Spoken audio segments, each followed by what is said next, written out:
Okay, welcome. Good evening. Welcome to session 2 of this 6-part series on kashrut. You should have received the source packet when you came in, so hopefully everyone has that. We are going to hit the ground running tonight. We spent a lot of time last week talking about kind of first principles and the why of all of this, and tonight we're going to start with the what. And specifically to frame what I want to talk about tonight, we're going to see a lot of sources. I know when you get a 10-page source packet, you don't know whether to be excited or put a bullet through your head, but we'll try to make it as positive as we can. We're going to try to look in fairly rapid succession, but with your input, questions, and comments as we go through it, at some of the core questions of when I have food in front of me, how do I determine whether it is okay or not, and whether I am violating one of the restrictions laid out in the Torah that we talked about last week?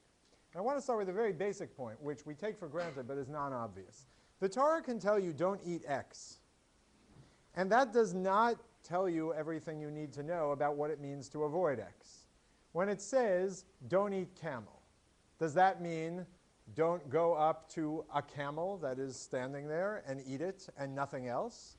Does it mean any mixture that is majority made up of camel or the forbidden animal? Does it refer to some other percentage? Does it have to do with whether the mixture tastes like camel? Does it have to do with there being even the slightest bit of contamination of whatever it is I'm eating by the forbidden item? None of that is clear. That basic decision of what the Torah means when it says don't eat X, the Torah itself does not tell us. Okay? Where we're going to begin tonight is understanding where Chazal and the rest of the rabbinic conversation weigh in on that, both in terms of the basic answer to that question of what does it mean not to eat X, but then in terms of even making it more subtle, when we say don't eat X as we interpret it, what are the contexts and the kind of underlying values that are guiding what that concern is? And most of our time tonight is going to be spent on the kind of fact-finding area of ingredients and the components of things that I might or might not eat, and who do I trust and when and why to tell me what is in my food. Okay? So on the 4-part scheme that I laid out last time of the 4 questions Chazal want you to ask before you put something in your mouth. 1 being what are the ingredients, 2 being what are the utensils in which it was prepared, 3 what is the identity of the person who prepared it, and 4 what's the context in which I'm eating it. Tonight is devoted to number 1. What are the ingredients of what I'm eating and how do I know whether they are okay or not? Okay?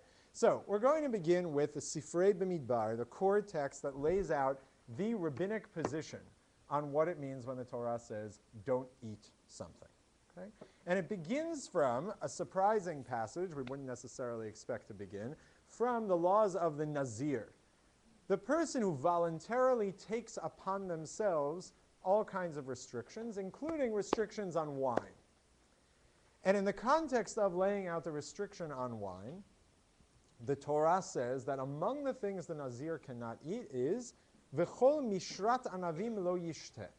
The Nazir cannot drink a solution, a liquid, that is essentially grapes steeped in water. Okay?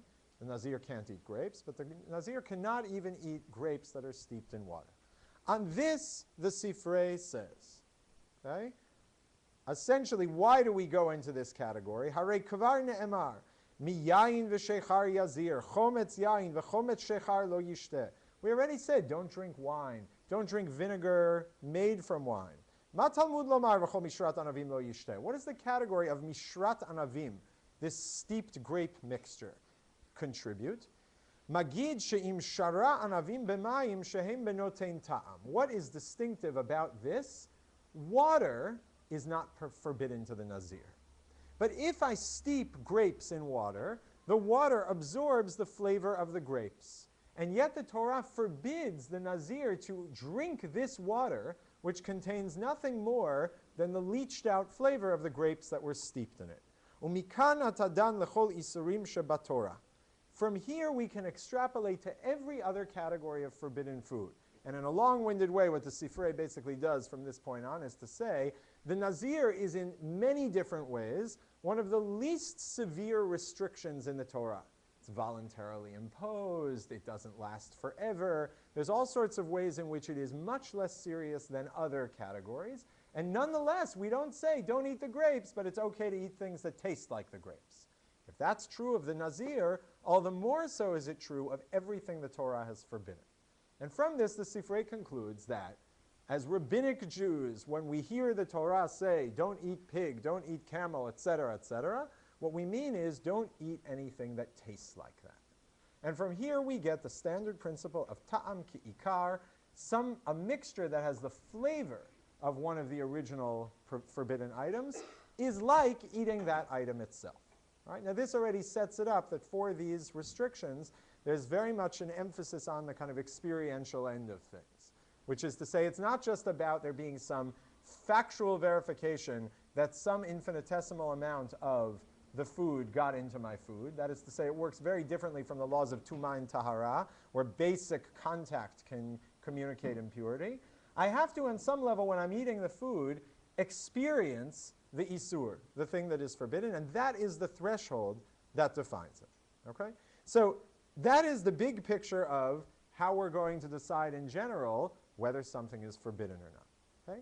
Now, this, of course, becomes a problem when the mixture is such that what if, for instance, the forbidden food and the permitted food are the same, like meat that is not kosher being cooked with meat that is kosher. Right? I can't just by a simple taste standard figure out or know whether that has been a problem, whether that's at the level of threshold of a problem. And the Mishnah already deals with this, the second source on the first page, which talks about a case of a thigh of an animal that has its sciatic nerve, its gid hanasheh, cooked with it. So this part of the animal that's forbidden by the Torah was not removed. It was all cooked together. How do I know? Okay. Im yesh ba benotein ta'am harezo asura. If it reaches the threshold of imparting flavor, then it's forbidden. But of course, the flavor of that nerve is the same as the flavor of the rest of the meat. So the Mishnah says, how do I know? You measure it like the proportions of meat cooked with a turnip. That is to say, you can figure out more or less how much turnip you would have to cook with a piece of meat such that the meat would absorb some of the flavor. That proportion is the proportion that you use for figuring out basically the ratio in volume between the sciatic nerve and the rest of the meat. So already right there in the Mishnah, we're getting into ratios and proportions as approximations for taste in cases where we can't actually determine the taste itself. Right? This quickly, I'm going to run through the first sources here together, and then I'm going to pull you in to read, as is our general practice here. On the bottom of page 1, you can see a further extrapolation, Rabbi Abahu in the name of Rabbi Yochanan, that all prohibitions in the Torah, not just gid hanasheh, don't think it's just the sciatic nerve, this is the rule that we use for all prohibitions in the Torah, ki'ilu hein batzal v'kaflot, like, and this seems to be similar to the turnip, like they are an onion, like they are a leek, something that is not totally bland and is pungent enough that it contributes flavor to some significant ratio. At which point the Gemara asks, well, once you're picking a proxy to figure out whether something's given flavor, why don't you pick a proxy of pilpelin, vitavlin, spices, pepper, which can, at a ratio of 1,000 to 1, even potentially give flavor, right? The amount of spice that you put into a whole pot of soup to give it flavor is relatively low. To which the answer is, shiaru chachamim de'ein notein ta'am b'yisurin yoter mibatzal v'kaflot. Kind of dogmatic, shutting down conversation answer of, it was a decision of the chachamim, of the sages, that normal things, other than peppers and spices, do not contribute flavor at higher than that ratio. Okay? Over time, what develops here in the next two sources, you can read them on your own, is the sources and other sources that I didn't bring you here.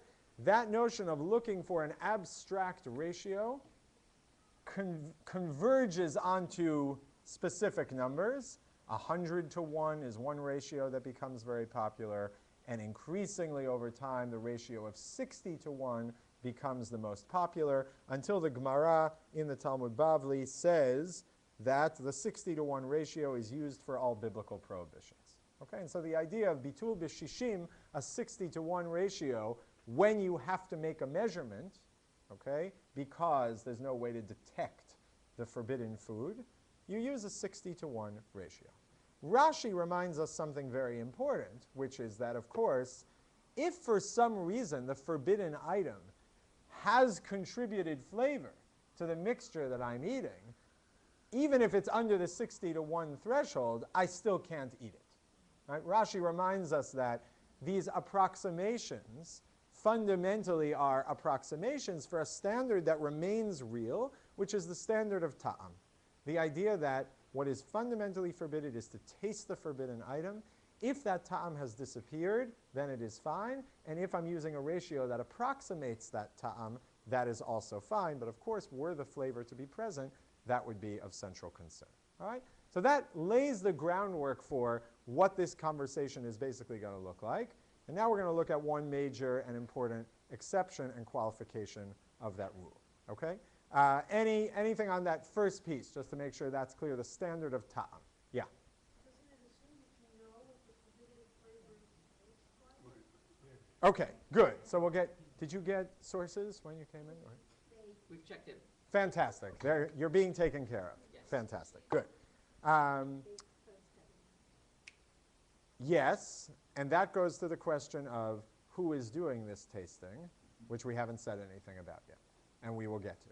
But you are correct. From what we've seen so far, you presumably would have to know what it tastes like. Though, I would say, even if you were imagining the Jew, him or herself, tasting it to figure out whether it's there, it might be obvious based on what the situation is. That is to say, if I'm cooking a vegetable soup, and then there is some kind of meat flavor in it, and that's the thing I'm concerned got into it, I presumably can detect that there is a strange, odd flavor in there that is not what I'm expecting to be eating. If it's that kind of thing where it's what we call min b'she'eino mino, a heterogeneous mixture where it's not two things that are the same. Of course, if it's meat and meat, no one's going to be able to taste it, and you're going to have some kind of ratio. But we'll get to that question of who's tasting. Okay? Good. Anything else on that first piece? Yeah. Sort of jumps back to what you were talking about last week, but you keep stressing that what's forbidden is to taste it, as if there's some disciplinary benefit or restraint or poke or whatever. So I'm wondering, and maybe you're going to talk about this later, about seitan, tofu, turkey bacon, because if the essence of the lens taste, when did that change, or Great. what's really going on with the essence of the law? Good. So let me clarify what I mean here when I say taste and what I think these sources mean. They don't mean, and I'll hark back to the Vayikra Rabbah that we looked at briefly last time, which in a very proud way said, you may not be able to eat pig, but you can eat the tongue of this fish, which tastes exactly like pig. Right? Hashem matir asurim, God has ways of permitting all the things that otherwise would be forbidden. And the sense of that text seems to be, it's not that the experience of this particular object is problematic. The thing is, you know you're not supposed to eat that object. If you then eat food that, based on knowing that that thing is in there, tastes like that, the experience of consciousness of violating the isur, that's what this seems to be concerned about. Right? So it's less that I never tasted anything like pork before, and that's a problem. It's more that I know that the offending item, if it's in there, is something that tastes differently than the rest of this. If I experience that, I can't hide from it. If it's below that threshold, however, then it doesn't matter. There's a way of saying, except for the few exceptions to this, like chametz on Pesach. We, for the most part, the rabbinic conversation around kashrut does not care about tiny amounts of contamination. It's not about contamination, as it were. It's about ta'am. Okay? Now, because it's about ta'am, that pushes us in many ways to an obvious next question, which is, well, what does it mean to really experience the taste? And you get a very early debate playing out that actually there are different ways in which you may experience that. In fact, the contribution of a given forbidden food to a mixture might be positive or it might be negative. And is it the case that if the contribution is negative, that then we even care about it, even if we can taste it? So let's look at that. Someone read the Tosefta Trumot on page 2, in the middle, under where it says letter B, Noten Tam Lifgam, damaging flavor. Can I get someone to volunteer? Please. Both in English, I hope. Yeah, go ahead. Both pleasing and unpleasing flavors contributed by certain fruits are forbidden according to another manner. Rabbi Shimon says pleasing flavor is forbidden, but unpleasing flavor is permitted, such as when truma vinegar falls into aluminum grist. If truma grist falls into cistern of water, or truma wine falls into dates, or truma oil falls onto figs, the formerly permitted items are forbidden. Rabbi Shimon number 1. Okay, so here we have a very important principle, making the distinction between noten tam lishvach and noten tam lifgam. And we have two positions here. Rabbi Meir's position essentially denies the existence of those categories, which is to say, when we talk about tasting the food, reaching the threshold of taste, of ta'am, what matters is the threshold. What matters is that you taste it, you detect it. And therefore, it doesn't matter if this is a good thing that mixed in or a bad thing that mixed in. It's totally forbidden. Rabbi Shimon takes a very different approach and essentially says, no, if this is enhancing your eating experience, that in this case, I don't know, if it was maple syrup that fell into your oatmeal, into your porridge, okay, that's a problem. But if it's vinegar that falls in, which is something you would never put in there and fundamentally damages the flavor, you don't have to throw the whole bowl out if you're willing to eat it, even if you taste it. Because that kind of taste is not forbidden by the Torah. And a number of examples are given here, right? They're all from the vegetable world, because here we're not dealing with a prohibition of meat, but we're dealing with truma. We're dealing with something that became sacred for the Kohen. This person who is not a priest is not supposed to be eating it. But the mixture, nonetheless, is totally detectable. You are tasting it outright. Okay, it could be up to, it could be 40% of the entire mixture. But you are allowed to eat it under Rabbi Shimon's scheme because noten ta'am lifgam is mutar, is permitted. Okay?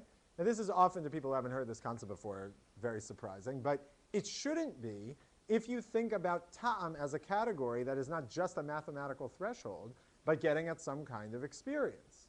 If it's supposed to be about don't eat pig, don't eat this meat in the way that it would normally be eaten, if it's consumed in a way that is fundamentally totally at odds with how it would normally be eaten, it's permitted.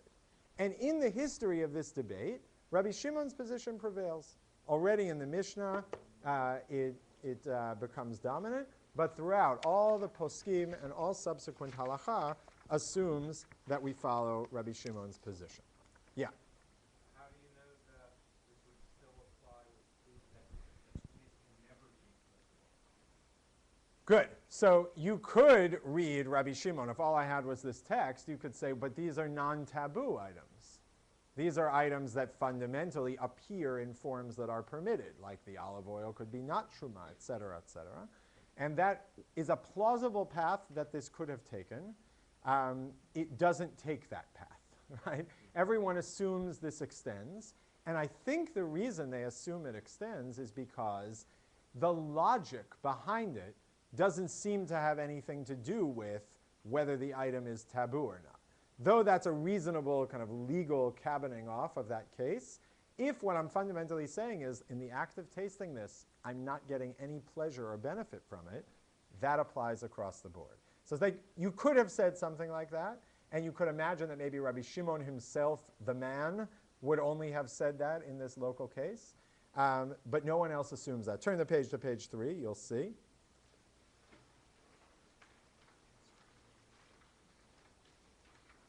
Read us the top source there, Steve, if you would.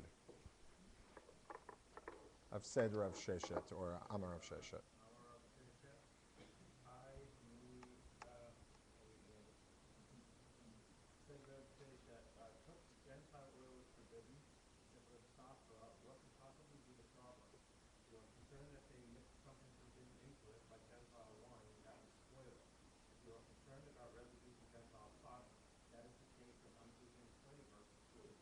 All right, and read the next one. And honey? And honey purchased from Gentiles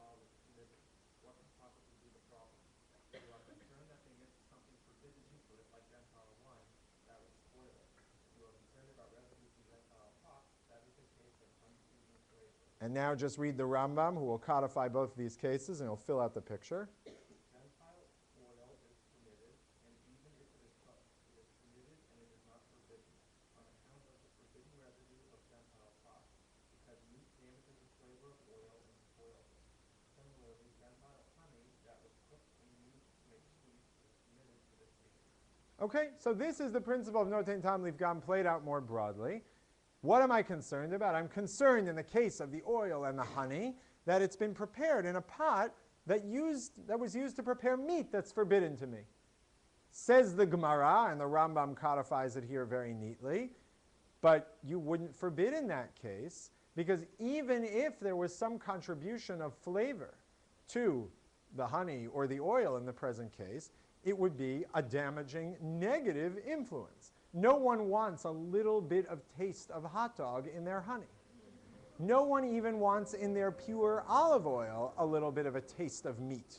Okay? And it's interesting because it shows you the proportions can actually affect, because it's not as if oil is damaging to meat, right? But the idea that if I am having a kind of full vat of oil, it's not supposed to be contaminated by other flavors like from meat in a way that are damaging, in a way that if the issue here were a certain other kind of spice that would be used in olive oil and some kind of essence or some other way, that would potentially be noten tam lishvach, positive and therefore forbidden.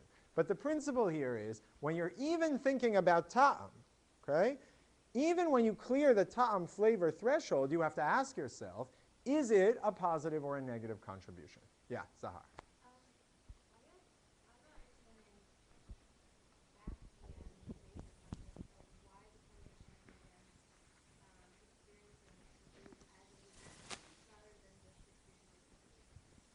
Meaning, Rabbi Meir's position is so intuitive to you, you can't understand Rabbi Shimon's?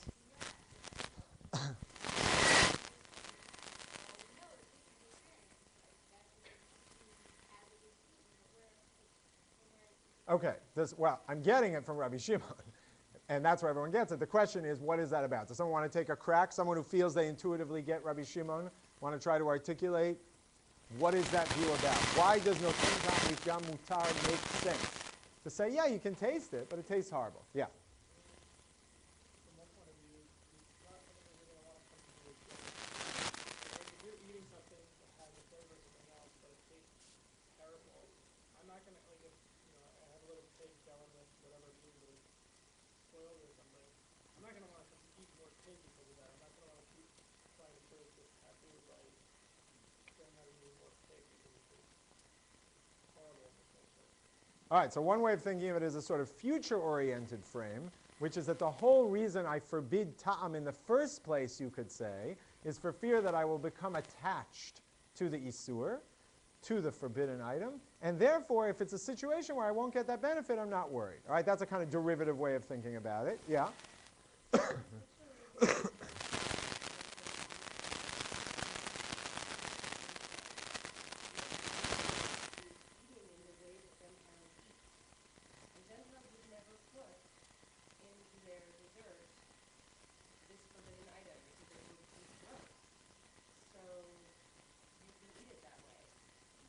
Okay, so and if I were to sort of...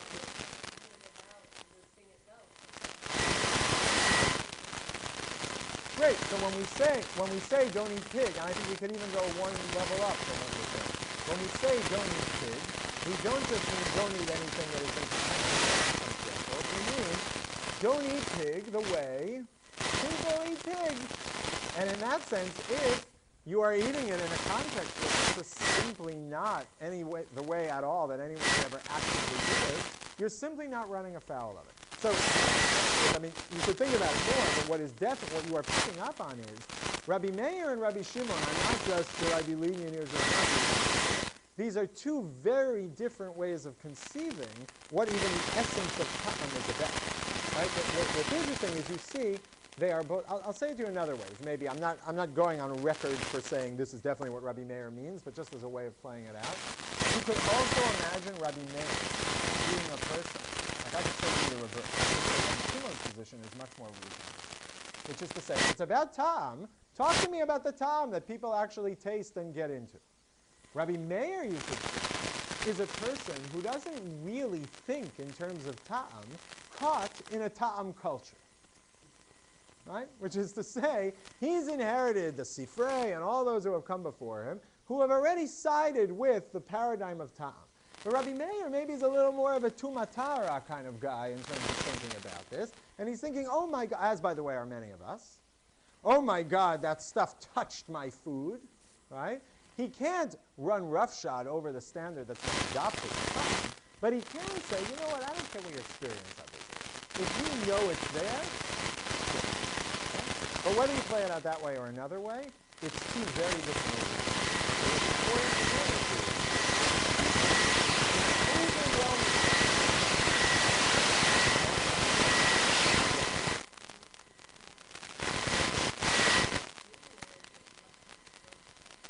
So it's not a totally subjective standard in the sense of if something is reflected, shared all over the place.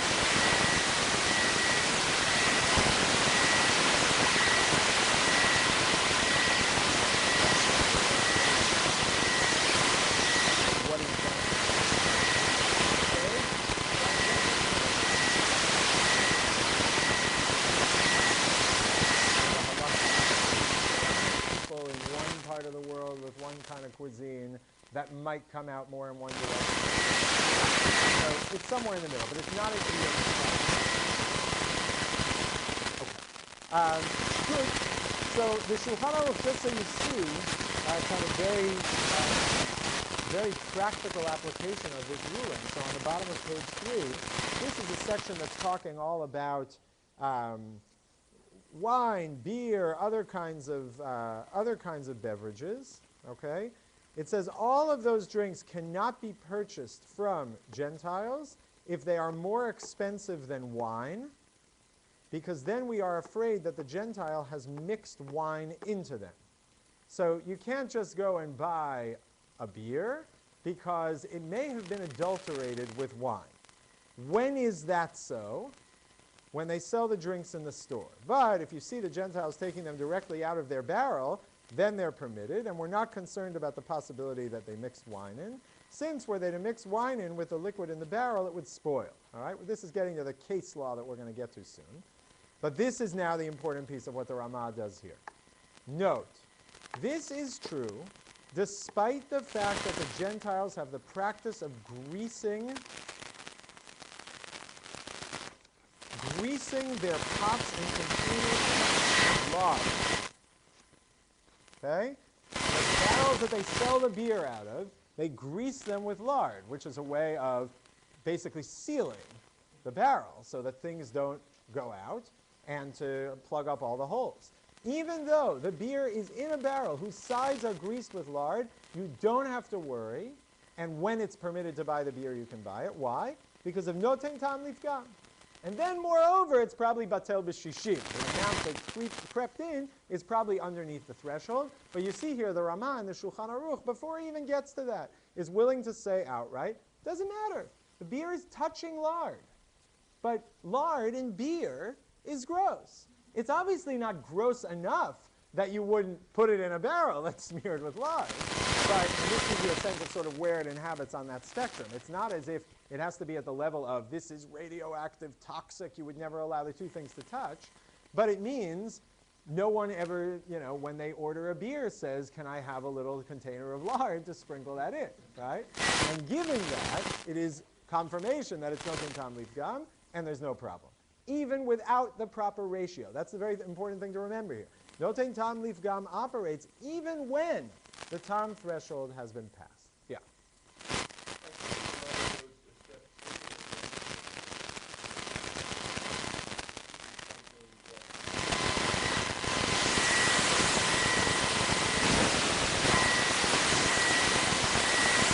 Well, maybe lard dropped into the barrel. That's right. That is correct. We know it always happens. That is correct. That is correct. 100%. It's not lechatchila in the sense that a Jew would not be allowed to smear a barrel with lard and then store their beer in it. Okay, right? In that sense, noten tam lifgam is not permitted as a lichatchila, ab initio, premeditated strategy. But this lives in that middle zone of knowing there's an arrangement, relying on it, and yeah, not saying, well, you can drink it if you discovered that after you bought it, but the next time you have to find someone who has barrels without lead. No, that's right. It's after the fact, it's not affected, it's negative, therefore it doesn't count. Yeah.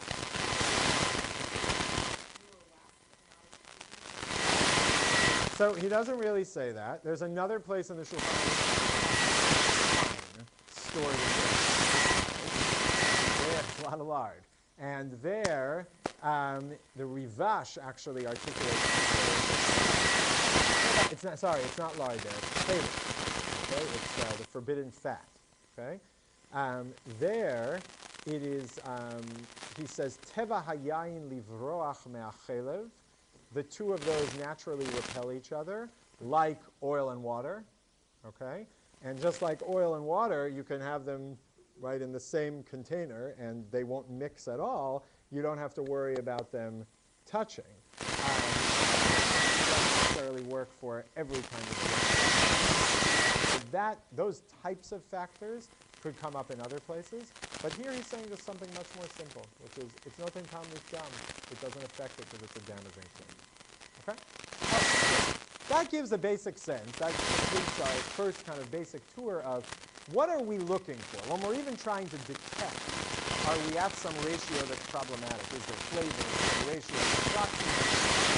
We are talking about getting to a taste threshold or its equivalent in numerical proportions, and that the taste threshold is between two items that contribute positively one to the other. If either of those conditions fails, I'm not concerned, I don't have a problem. Okay? Now, the question we're now going to go into is, how do you verify that those conditions fail? So noten tam lifgam is sort of easy enough to know in that you presumably know the object that you're worried about, and you know the object that you're going to eat, and you can do some kind of assessment as to whether there's a problem there. So, for instance, just a basic example of noten tam lifgam, okay? You are buying a pastry in a bakery, and the only thing you are concerned about is you're not concerned about, let's say, them greasing the pans with lard or some other thing of that kind, which would, I would think, be noten tam lishvach. That is to say, lard is used in baking and is part of what would normally be used. But you're concerned about, I don't know, that someone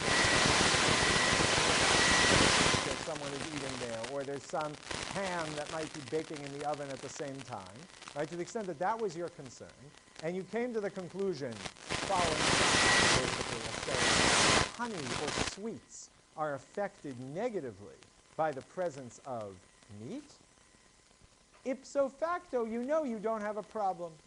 Because the thing you're worried about, even if it contaminated the food that you're going to eat, is noten tam lifgam, and therefore doesn't present a problem.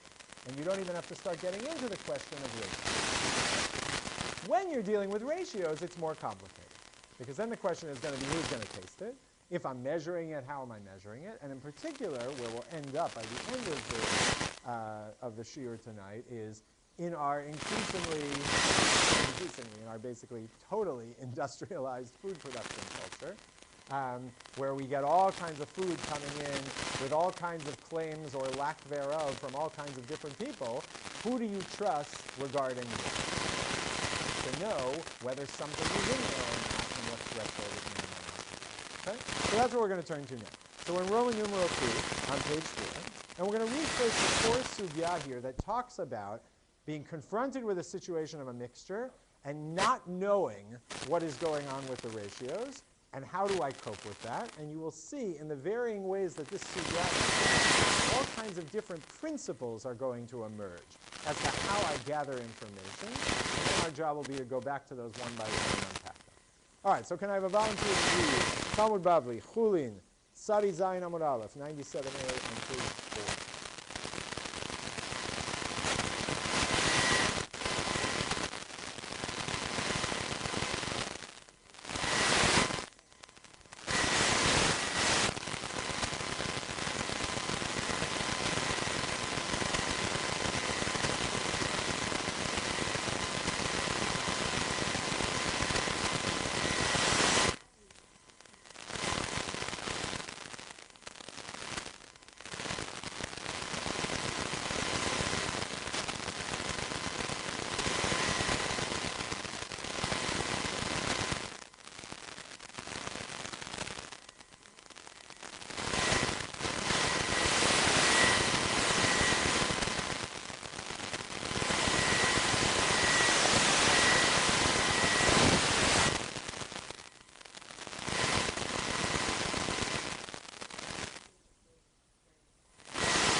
it's pretty here, you can't taste it. Okay? You can't take a little bite and say, this tastes like something forbidden, spit it out, and then move on. Okay? So before you even put it into your mouth, you have to have some way of verifying what's gone on.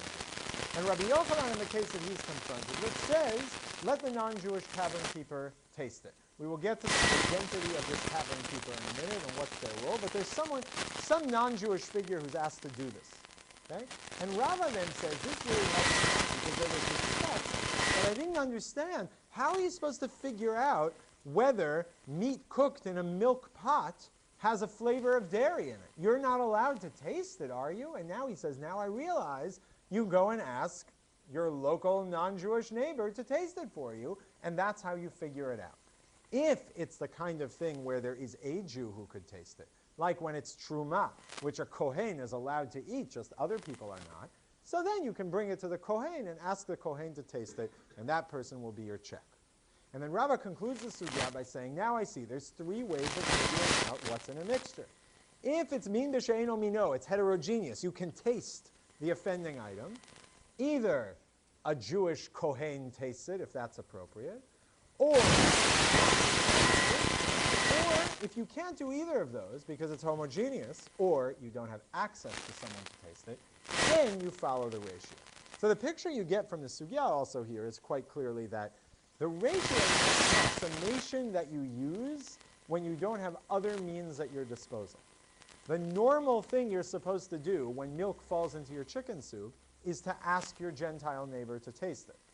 If that is not possible, then you figure out a 60-to-1 ratio, which makes sense in light of what we saw of the development. The ratio is just the fundamental thing I care about, which is there ta'am? Okay?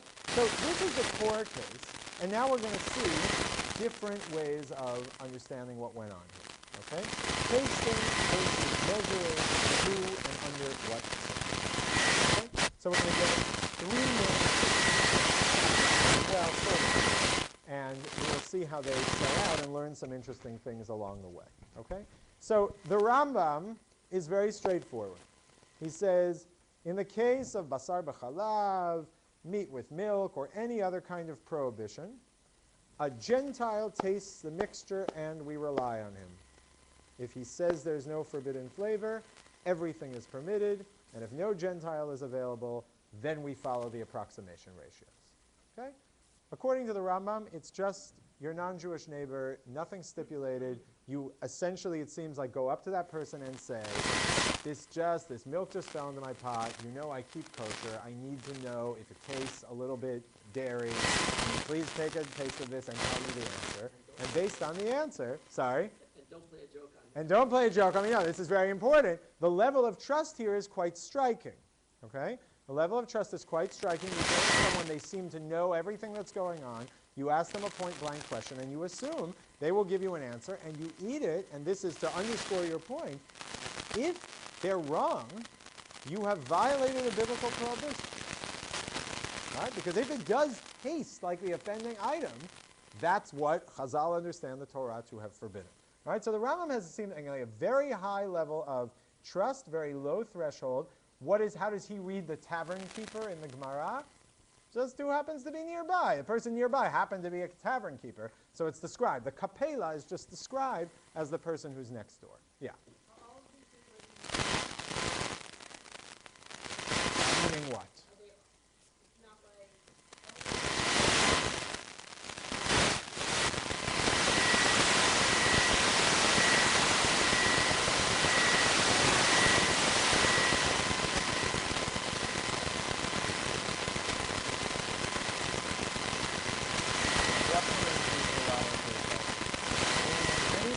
where the alternative is you would have to throw out the food.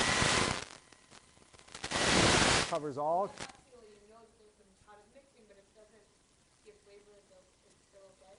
Well, I don't know what you mean by lichatz. And you didn't want it to happen. Well, why would you?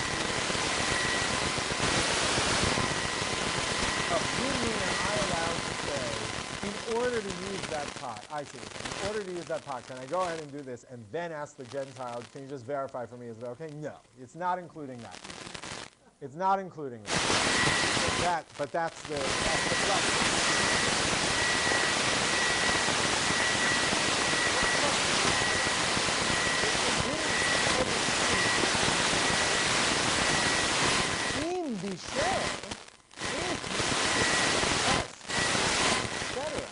Then, but it's a two-stage process. It's only if something went wrong, then it's different. Yeah, is there another comment or question over there? Okay, yeah.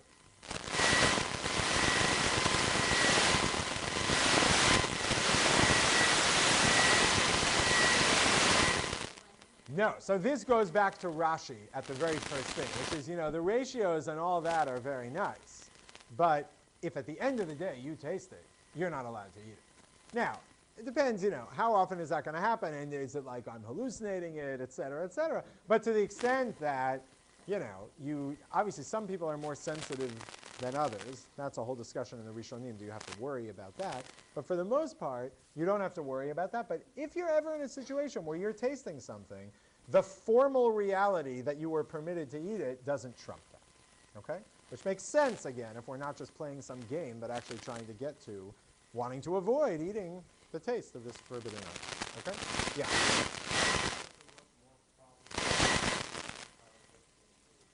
Okay, let's go see right now. Rashi, okay? Rashi, in explaining the sugya, kapela, nachtom oved kochavim, tavern keeper here to be a baker. V'ashmuinan demutar lismoch alav lefi tumo ve'lo yodi'uhu shetzrichin lo lidvar isur veheter. You can ask a Gentile, but just by saying, hey, how do you like this soup? And then they'll say, it's really good. And then you can say, yeah, well, guess, what do you think I put in it? It says, well, I taste a little cream. Right, then you have a problem. Or if they say, like, doesn't taste like there's any dairy in here, does it? I say, no, actually it doesn't, right? No idea that you are talking about kashrut. Only in that circumstance can you trust. So one way of understanding this is, right, and let's just sort of play out what this means, because I think this makes sense. Someone who is not concerned will not maintain a same nervousness. Like, this is going to lie to you maliciously, right? But we all have things that other people say about them.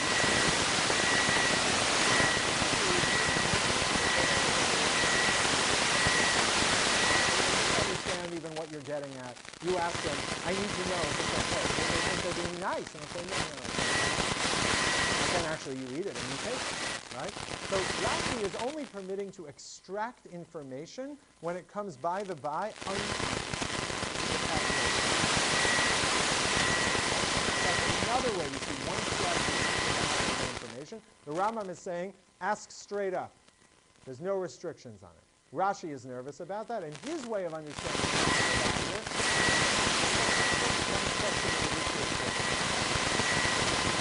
next to it, the Tosfot understands it yet different. What does it mean? Despite the fact that he's a Gentile, because he's a tavern keeper, he won't lie. Shelo yafsidu manuto. He doesn't want to lose his business, tarnish his reputation. He is in the business of food, the Tosafot say. The kapela here is not just the guy next door. You are asking someone who is supposed to be some kind of chef, basically. It's someone who, being able to maintain a reputation of, if you give me food, I can tell you what's in it, is part of his reputation. And that's why you can trust that person. You wouldn't trust your average person. And you don't need to obfuscate as to the reason you're asking.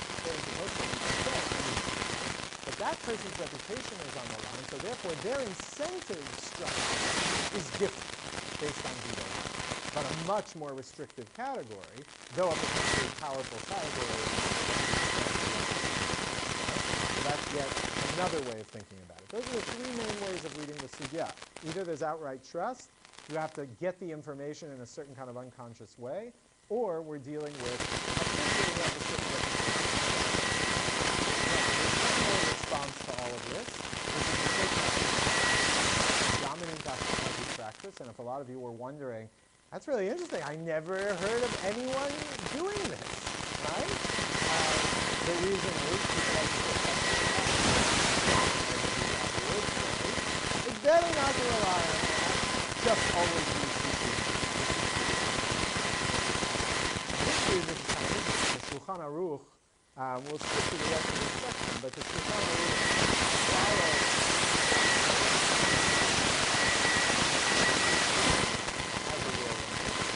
the Ramah dissents, follows Sefer HaTrumah and says no one relies on that anymore. The Sfaradim get slowly chipped away at over time and falling along with the Ashkenazim, only relying on the 6:1 ratio. And then, surprise, surprise, he comes back and revives the Rav Ovadia Yosef comes back and revives the pure Sfaradi tradition and says, if there's anything at stake, if there's any financial loss anyway, and you've got like already 50-1, but you don't have 60-1, and you'd have to throw all this stuff out, you go get a non-Jew to taste it, and if they say it's okay, it's fine. Okay? But that's more or less the picture. I think Sefer HaTrumah is in some ways, the reason I put him here, the ultimate view of being unwilling to trust outside the sphere.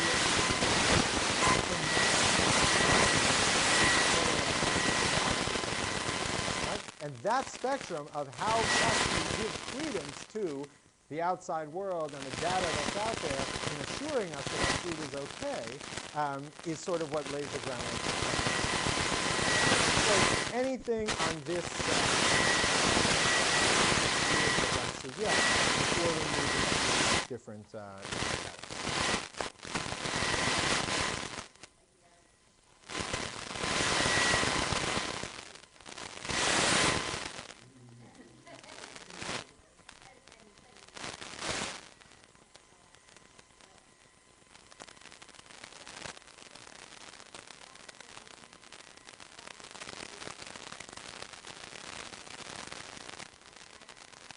Good. So you will shortly see a whole host of a number of things that are going to expand some of the categories we saw hinted at here, most of which are going to affect relying on non-Jews. Because I should say this is an important thing to back up everything we've seen here.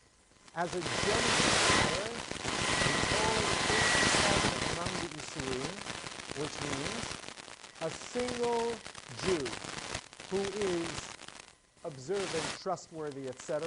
We will leave that whole mess on the side. But someone who basically, let's say it this way, the simplest thing is, you observe something and want to be careful about it, and this other person sees eye to eye to you on caring about that thing.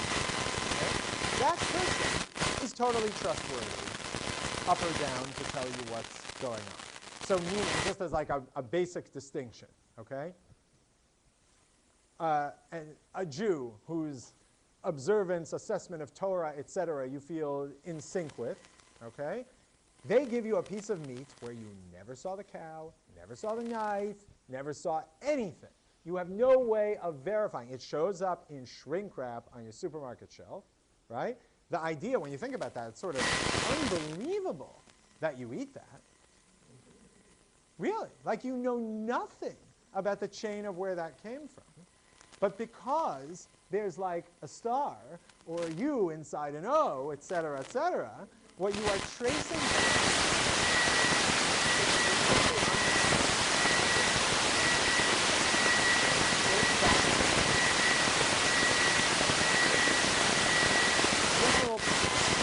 these are ways of saying what kind of outside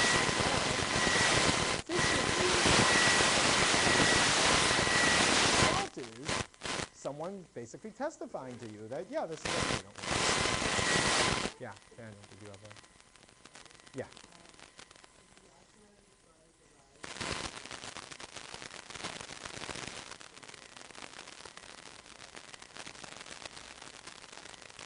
Very interesting. Had not thought about that, and I haven't seen anyone write about that. It's a very interesting question. Trying to think if there's anyone else in Sfarad in the early...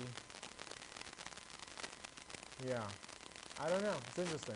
The data, from what I remember, holds up as something that is possible to say that. And then we'd have to do more work to see whether there's any evidence of grounding that. All right, great question. Yeah.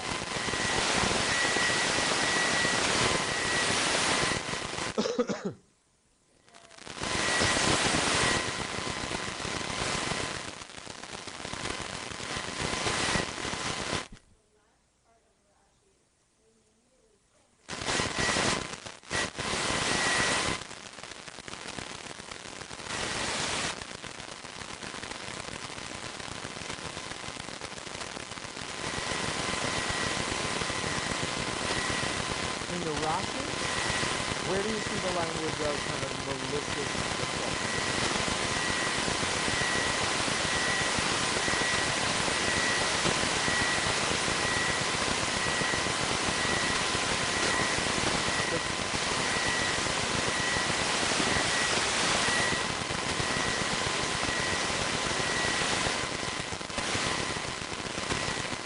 Because I think that's because the idea is that that's where the Gentile is being sort of inserted into the equation to make a point. And I think at that point,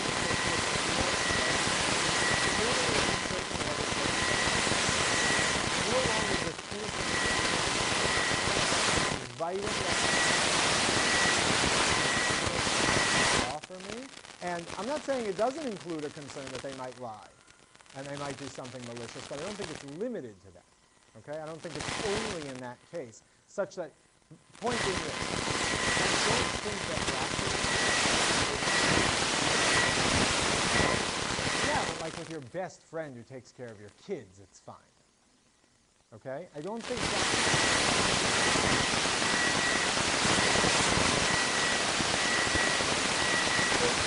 think they would get punished, they would be held accountable, et cetera, et cetera.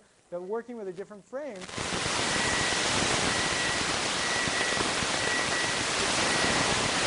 almost like trying to use the human being.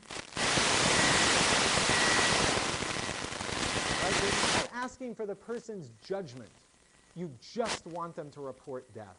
But that requires a kind of ginger engagement in the conversation. Yeah.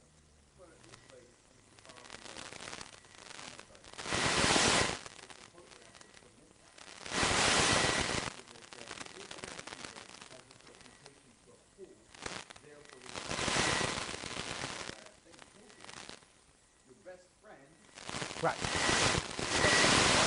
I agree with you. The valence is considerably more negative in the absence of a tavern keeper. Whether that's evident in Rashi, I don't think it's evident in the words. Whether we can see the culture in Rashi's culture, I don't know. Look, let's remember, right, the Tosafot are and we're totally using all the sources of trust. They basically see everyone around them as, you know, Semites, et cetera, et cetera. For the tavern keeper, who they have some notion of someone who has a professional reputation, but it's basically because it's in his interest, you can leverage that for your benefit. But it's fundamentally because they're self-interested, not relying on them for honesty's sake. Okay? Now, by the way, but I'll just point out, we can understand that with the Tosafot, but plug in any number of other variables where that also makes sense, where in the context we'll see this of economic activity and profit and any number of other motivations, people can be pushed to do things that they wouldn't if it was just the situation of reporting information.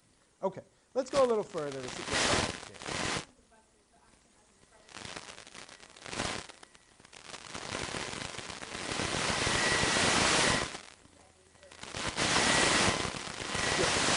do a good example of that later. I think will help. Great. Okay, so let's unpack a little more. Uman lo mera nafshe.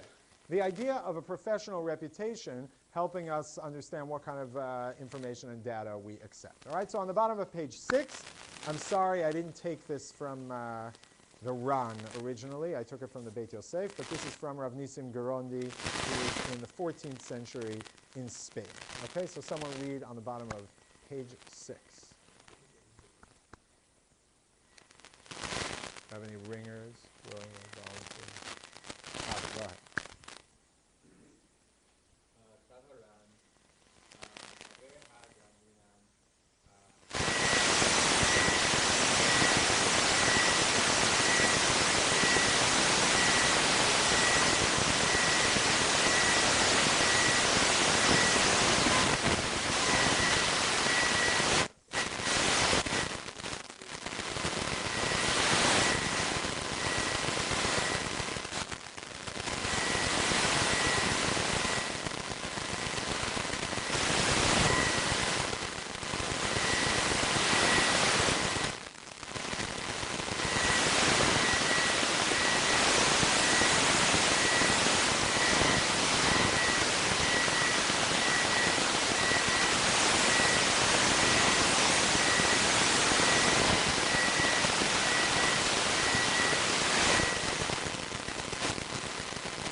Okay.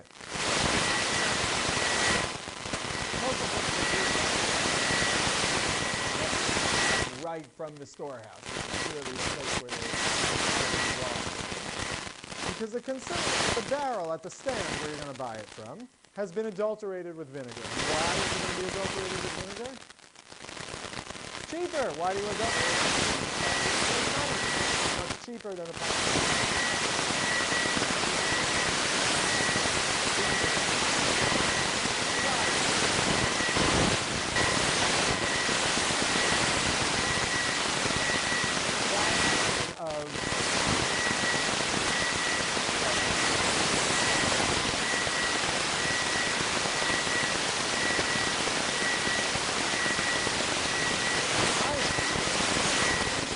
Medicinal purposes.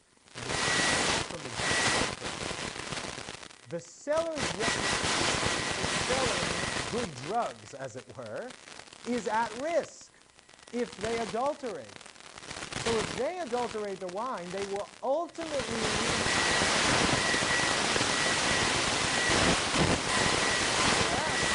Short-term incentive, there might be the diluted return. And therefore, says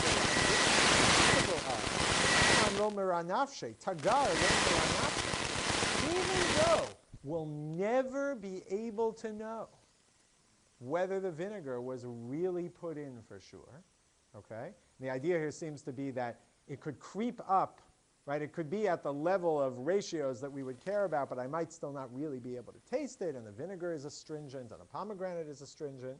So I might never know whether I am constantly drinking wine vinegar mixed in, because the economic picture is such that I can say, there's a disincentive for this person to cheat. I treat it as if it has the hashgacha of badatz. I buy it, end of story. Okay? So that's the principle of Meran Nafshei played out. Yeah. Apparently not. And I don't think so, because think about it. It's basically like a punch type thing, right? Meaning wine vinegar, don't think of like balsamic vinegar. I mean, you're essentially talking about wine that has turned and is sort of sharper. I don't know what the right alcoholic beverage equivalent is. Most of the alcohol is gone, obviously, but the idea here is, I think, no. Let's put it this way. It's certainly not horrible enough that they want to adulterate it at significant levels. Right? And the other thing that's important to say is we're obviously doing it at significant levels because adulteration at a level of under 60 to 1, no one's going to do. So we're clearly talking where the higher level, and it's nonetheless something that even if it's not negative. That's what I think you have to presume to have it the source make sense. Yeah.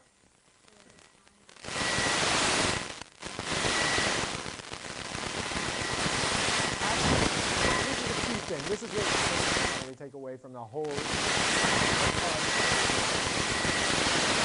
See here from the Ran, and you'll now see laid out in a number of other sources, is the conversation here is not about magic, about cooties, about, oh my God, there's little pieces of lard hanging out waiting to infect everything I'm eating.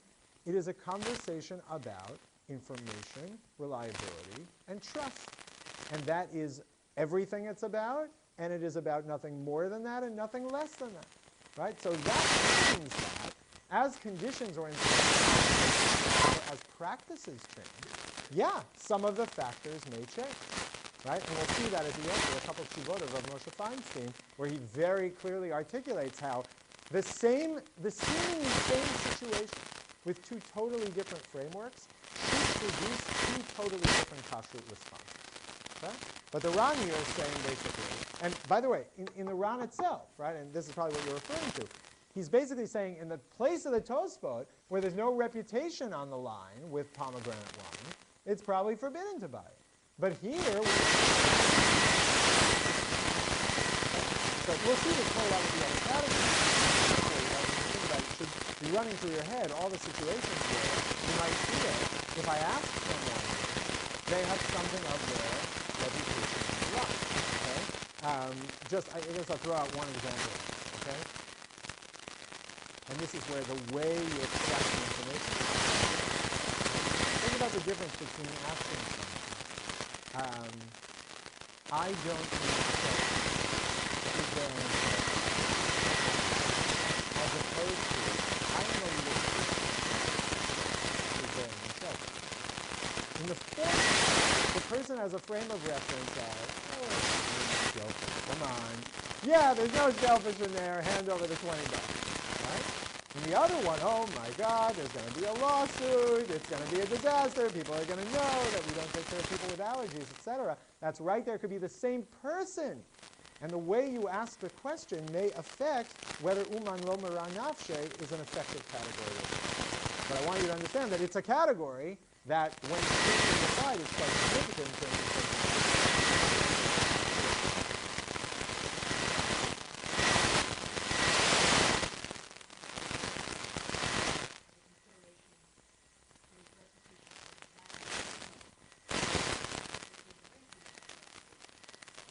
correct. So I think what the Ran seems to be saying, and by the way, it's not impossible that that could be the case, but what the Ran seems to be saying here is no one really ever knows whether it's adulterated or not.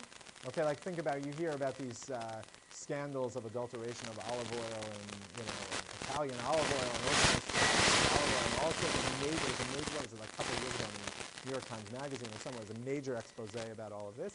But that happened without any of us who buy olive oil ever noticing anything about it, right? So you have a situation where it's not noticed, and I think the Ran's point seems to be you can get away with this, but when it's for medicinal purposes, people should potentially be paying closer attention in a way that the reputation is. But absolutely, you can imagine a culture becoming more attuned to when something is adulterated, when the professional reputation is also an issue. Let's go to the next category, because I think this will, particularly the one after this one, will help understand that. Mesiach lefi tumo, this category that was introduced by Rashi. You've got to extract the information unwittingly. Okay? So this is based, there's a source in Bava Kama that sort of complicates this, because it affirms this as a category, but seems to take it to a slightly different direction. Where it is, Rav Ashi begins this source by saying, we don't rely on Mesiach lefi tumo. We don't let someone who's not qualified to give testimony to provide information by just talking about it, except in the case of testifying to the death of a woman's husband. That is to say, when we want to release a woman from being etc., then we allow, if some 6-year-old says, I just, I came out of the battlefield, with your husband, and I saw him lying there dead. Okay? Or better, that's already problematic than to say it to her. You overhear that kid saying it to someone else, right? You overhear someone talking about something else.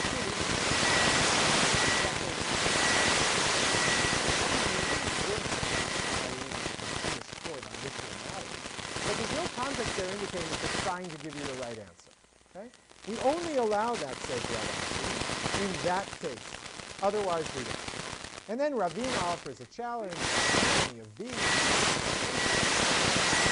Accepted as saying, well, we rely on it there because that's only, which means that the way the Talmud seems to sum up Mesiach lefi tumo is normally you only rely on that kind of indirect information from a normally unreliable source with rabbinic prohibitions.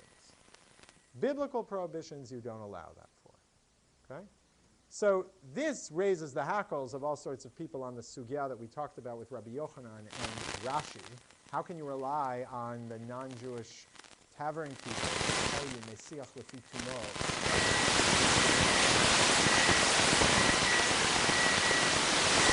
That's a potential biblical failure. We're trying to figure out how that doesn't contradict the Gemara. And there's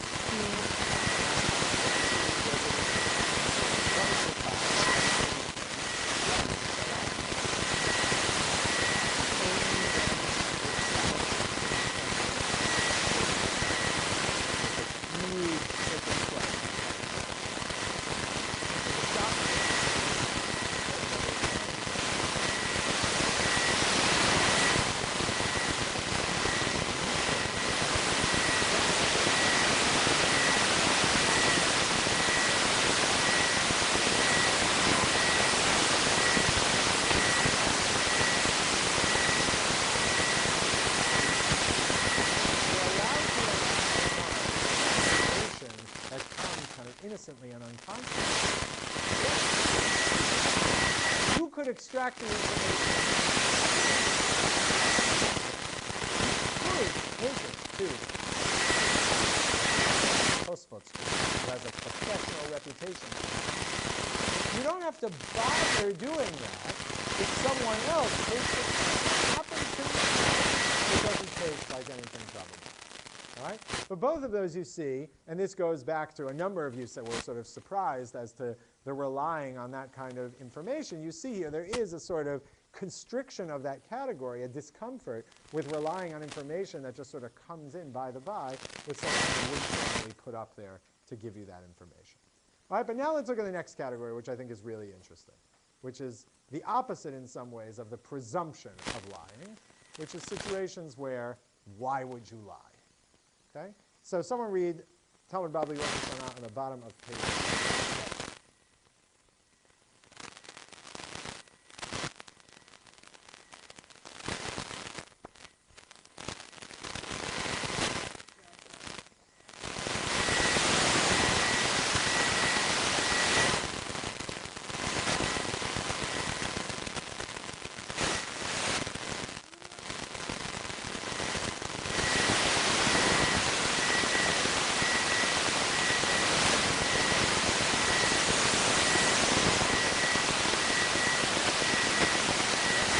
Out from the moon and seeing what's going on. And also, you'll eventually get word from other people who come to Eretz Yisrael.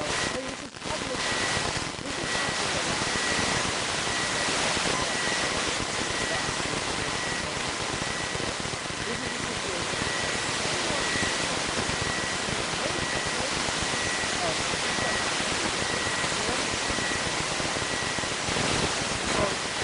another kind of coming to my mind right now as an organic situation, but there are sometimes situations in kashrut where you know eventually whether there is some problematic situation.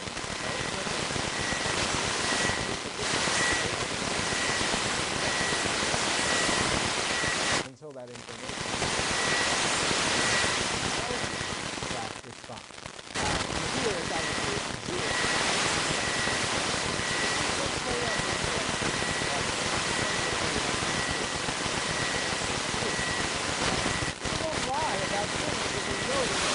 actually be wrong.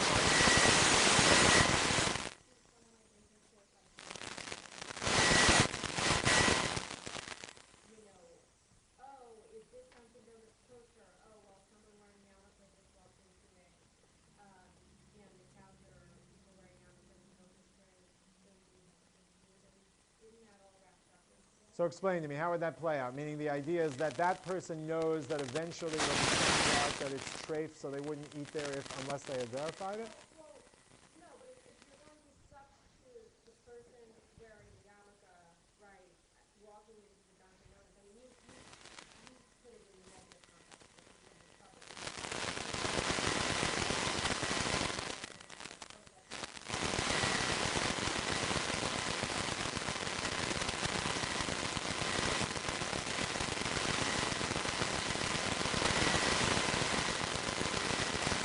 So, yeah, I think it's a little different than that, because there you're talking about eventually look it up yourself and of what I rely on something in the interim. But it doesn't go to quite the same motivational issue that underlying this, which is that person, if they were doing something wrong or lying, would eventually be exposed as a fraud. Therefore, I can assume that they can't do it. Your checking something on your computer is in no way going to embarrass or expose that person.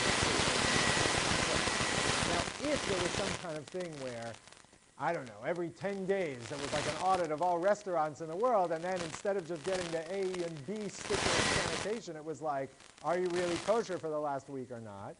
Then presumably people would, if they were in a community where their reputation hung on that, that might be more of an indication. But it would have to be something like that. Right? The valence here is a little different of why would Ula or anyone come in and say, hey, I have a great trick I'm going to play. I'm going to tell them that it's Rosh Chodesh. But eventually be totally exposed.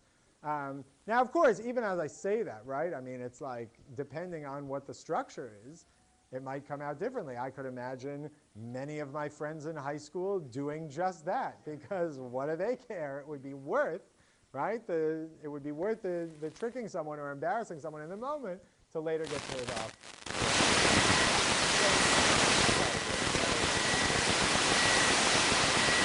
Which is even Uman Lomar Anafse, which comes up in discussions in the afternoon. Does Uman Lomar Anafse? Right? Like, at what certain point, if you have $5 million in a Swiss bank account, who cares about your professional reputation? Right? There are points where you can get, the corruption can become so high that it doesn't matter anymore. And that's when that category has to be used. But those are for the most part.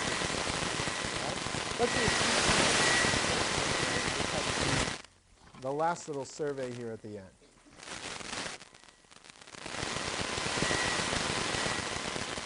Mirtat, the specter of getting caught as grounds for verification. Okay, Talmud Bavli dealing here with Gentile milk. And this source is assuming what is the problem with Gentile milk. You don't know for sure if it comes from a kosher animal.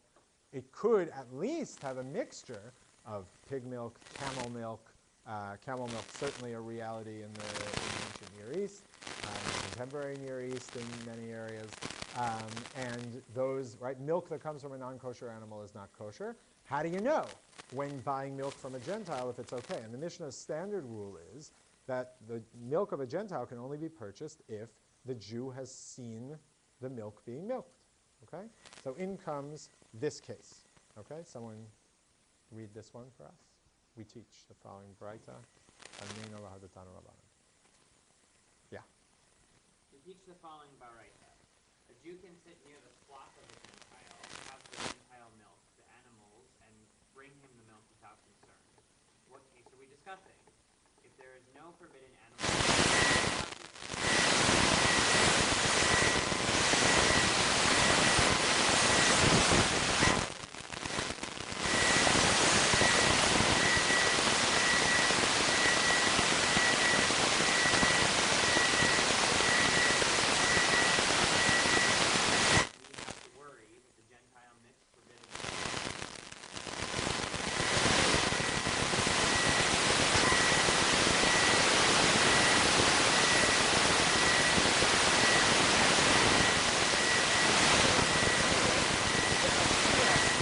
walk into the kitchen at any moment.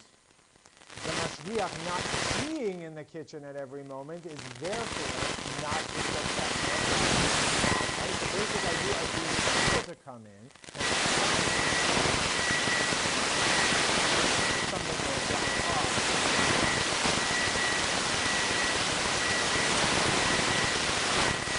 not having that verification at every moment, what you do here is that the category is mirtat, so that the person is sort of afraid, on guard is better term, on edge, not going to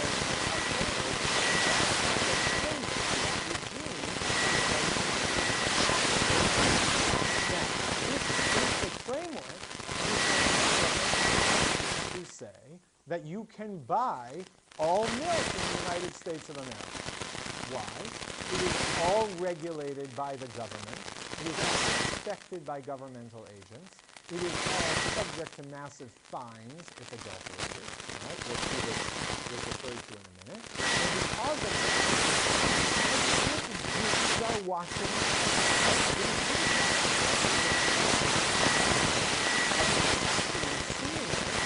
is whether you have a high degree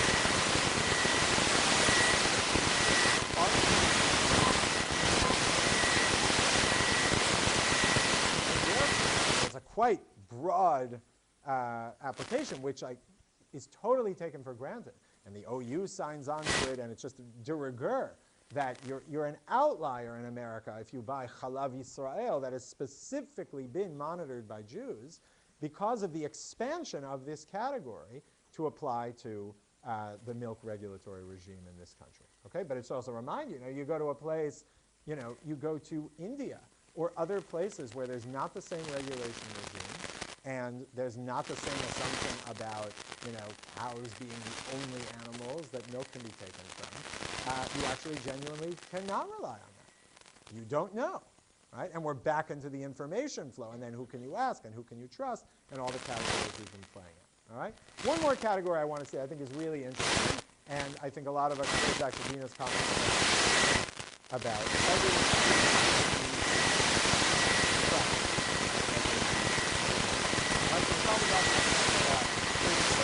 on page 8, letter F.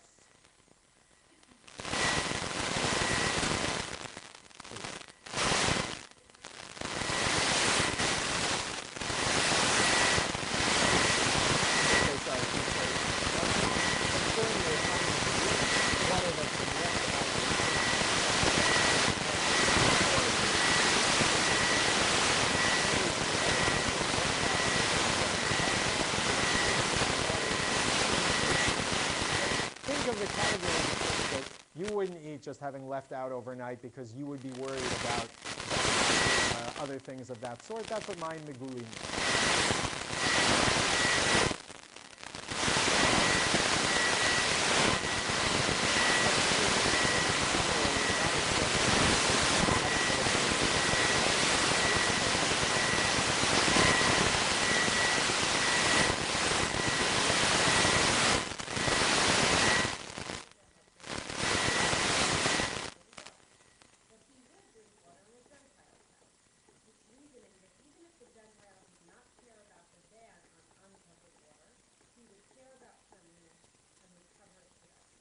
All right, so here's what's really interesting in the last piece here. Shmuel recognizes that the Gentile world has a practice that matches his practice for a totally different motivational structure than his. But nonetheless, the fact that they care about it internally is enough to say, this is good enough for me. Okay? So I remember this one time I was in Edinburgh.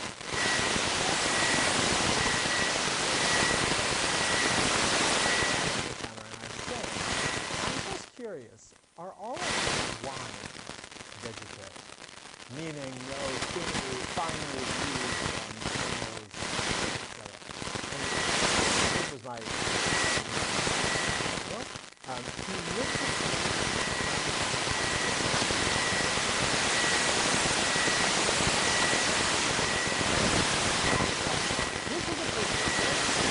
his own vegetarian compass was much stronger than most Jews vegetarians. Right? It's like, most people, I tell that story to right? So, but there was this notion of he had an internal system, Muslims and their food, where there was a sense of, oh, actually, this really matters to this person. And I felt in a way, and by the way, it's true, I've felt sort of regional variation on this in the United States, and then I felt it very much in the UK. When people in the UK told me that things were vegetarian, they really meant it. when people in Northern California tell you things are vegetarian, they pretty much really mean it. People in Mississippi tell you things are vegetarian, they don't mean it, okay? They just don't, right? And that is what it's getting at with both that the internal standards of the external culture are actually relevant for thinking through our intersection with that culture. Okay? And the Igrot Moshe here, Moshe expands on it and says specifically, talking about a margarine factory and koshering a margarine that is making like something a previous lard or something. Is it sufficient to rely on the fact that for the quality control of the product and for the governmental inspection, they have to pour hot water, through all the things, that they have to steam clean all of the equipment? And can the mashgiach, who otherwise would have to stay there, they do it on Friday afternoon, and spend all of Shabbat at the factory, just go home and give the thing the hashgacha on the basis of this regime? And he says, as long as the specs of the cleaning match what we would have to do for koshering it, that is to say the water's hot enough, etc., covering all the surfaces, then you can go home.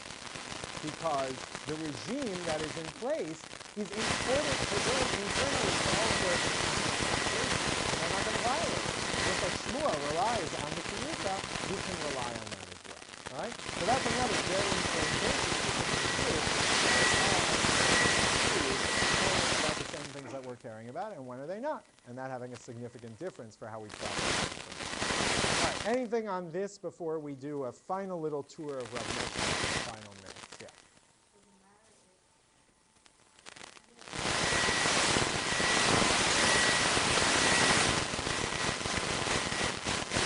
So that's the perfect minute to use. Okay? Let's look at it very quickly. What I titled here, Using Common Sense, a brief survey of Rav Moshe Feinstein on Hashgachot on page 9. I'm just going to read 3 sections here that will give you a sense of what it means to have a non-mystical, obscure conversation about this, where you're just asking the questions, I need information. I don't have all the information. Who is it reasonable for me to trust? So the first thing is, he's talking about being lenient with milk, right? Being allowed to rely basically on the FDA. It says, with respect to what I wrote regarding the strong basis for being lenient with milk made by companies under governmental supervision, even though you wrote me that the penalty for violating the law is only in the range of $25 to $100, and that the officials take bribes, this still does, which seems to me not the specific officials in the case you're asking, but we know that some officials out there can be bribed and paid off. This still does not cancel out our confidence that the milk is pure, because there's no motivation to violate and be punished or to give bribes. It would not be profitable, since the company would have to bribe all the workers to keep quiet, and in the case of a company, the bribe would become public. The only concern would be that the owner would mix in a small amount of milk that others would not detect, which would lead to a very minor profit in a very large business, such that he would certainly be afraid of violating the law, even if it's a small penalty. And this is all the more true, given that multiple violations would lead him to lose his license, and he would have to close the business. All right? Now, again, you can then argue back, et cetera, but you see the kind of conversation here is just trying to do an analysis of what is the incentive structure here. Is it reasonable to rely on? As an extension of that, Rav Moshe, in one of his early tshuvot, says, like in passing, yeah, you're certainly right that one can rely on the letter sent by the factory assuring you that it's only made with vegetable oil, and you can permit the food on that basis. Okay? You'll see the counterpoint to this in a minute, but basically, Rav Moshe articulating here the reasonable basis for following an ingredient standard, which is to say, if you have reason to believe that the government will punish lack of compliance with the printed ingredients, and you have reason that the professional reputation will suffer because they've not presented a product that matches their actual ingredients, that's good for kashrut purposes. That is sufficient for establishing what is going on. But then look at the last one. When I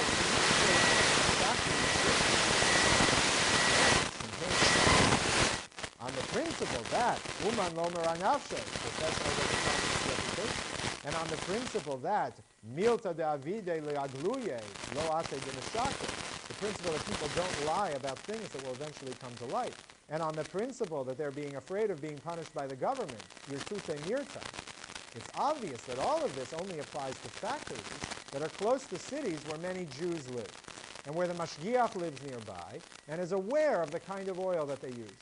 But if a factory is in a distant state without Jews, one must be concerned that once the mashgiach leaves, the factory will use forbidden oil. And therefore, the mitigating reasons laid out above do not apply, because the owner of the factory will not even worry about being punished under the law of the land, because he'll assume that no one will ever find out. Unless someone is suing, the government does not have an independent interest to know anything about it. And that's what we try, which is to say, if this is just about figuring out what's the of course you can construct situations and enter fast food nation, omnivore's dilemma, etc., of all situations on the food chain, in a way that you can end up in a situation the incentive structure is quite in the opposite direction. And without someone on the ground, it's hard to actually be certain. Now, these things shift back and forth. Like, that Hindu guy sues McDonald's for the vegetable oil thing. It raises the stakes on lying about vegetable oil more than before that. The more that there is some kind of internal auditing of food substances that the general culture is caring about, food sourcing, that also alters the equation. The more people are crazy about allergies and suddenly care about percentages much smaller than the more it becomes valid to provide the statements to that. So all of this is by way of not laying out kind of the roadmap of, so here's the answer of what you can buy without a hechsher, with a hechsher, etc. We'll devote some time to trying to talk some of that to the series. That's to keep you coming till the end. But this is to give you some of the vocabulary. And again, a desire, what I want to leave you with is to walk away from the question of what, not with it being about a mystical trademark symbol that has to either be on my food or not on my food to somehow bless it and make it okay for Jews, but it being a reflection of an organic and very old conversation of a very basic human need, which is, how do I get information when I don't have all the information? And who can I trust to be the person to mediate that to me? Next week, we will move on from this onto the question of how, question of kelim, pots, pans, utensils, and how the history of those things does and doesn't affect what we eat and don't. Shkach.